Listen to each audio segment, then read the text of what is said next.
Hello and welcome to episode 28 of Dorkis Entropia Universe report. I spent most of the last week playing Stellaris only to abandon a playthrough because of the extremely low performance in the mid to late game. I love that game, but the slowdown that occurs around the end of the first century of any given playthrough ruins it to a large degree. I always have a lot of fun for many hours and then have to abandon my playthrough because the game grinds them near to a halt. I really hope the next big patch fixes these performance issues. Anyway, I tried a little trick for the time being. I just started a small galaxy with no AI empires besides marauders, caravaneers and one fallen empire. This leads to a somewhat boring early to mid game, but still offers plenty of space for some role-playing fun. I also cranked up primitive civilizations to maximum setting. Now I am having a chill experience as the High Executioner H0L Supreme of the Repenter Empire. As you might suspect, the race of H0Ls is a space hippie xeno-loving bunch of people. Yeah, I mean, they are fanatical purifiers who hail from their home planet of Latrine and colonies such as toilet paper, Kleenex and Sheety Flow, to name just a few. Their main shtick is invading primitive worlds to process the natives into some delicious xeno burgers. Anyway, I'm hoping that the late game performance does not tank as drastically with no proper AI empires around, so that I can finally get all the way to the endgame crisis and hopefully properly finish a playthrough at long last. I still haven't done so with almost 900 hours logged in the game. Anyway, let's get to the Entropia Universe stuff now. As usual, mining and hunting loot was utter garbage for me over the week. Same goes for crafting, but at least Explosive Projectiles 1 blueprint costs only 2 pek per click. Although I did a fair bit of hunting lately anyway.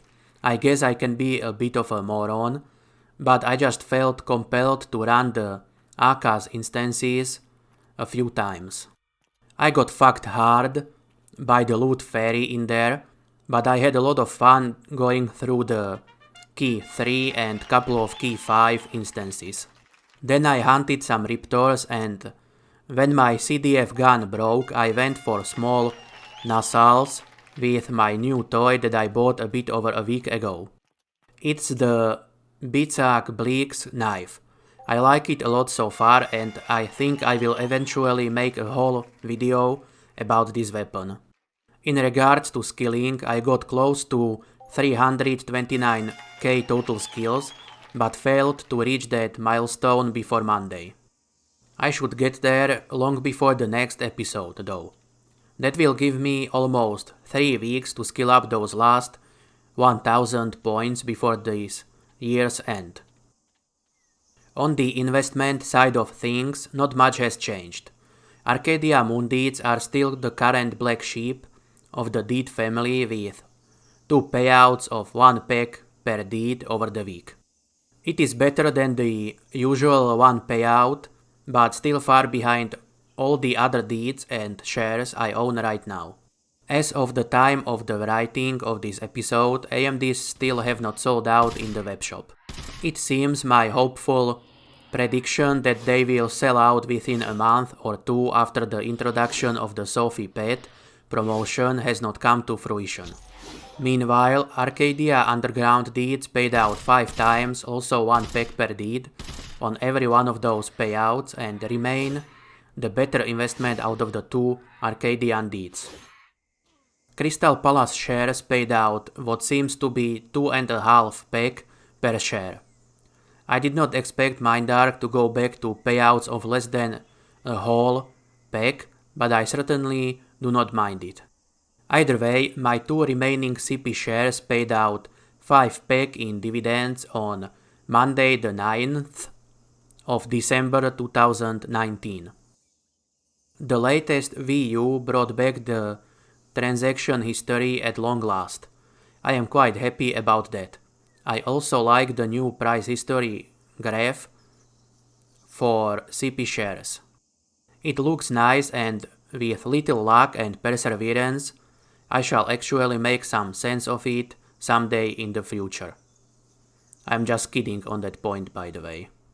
Anyway, there were 3,583 CP shares available for purchase on Monday evening. The cheapest ones starting at 19 PED 10 pack. To conclude, if you plan to be an asshole, at least be an intergalactic asshole. That is, if you are playing Stellaris or some other video game. Please do not be an asshole in real life. Other than that, loot in Entropia Universe still sucks for the most part. Nothing changed there. Deed and share payouts stay same-ish for now, and the training instances for Merry Mayhem will have been already opened by the time I upload this.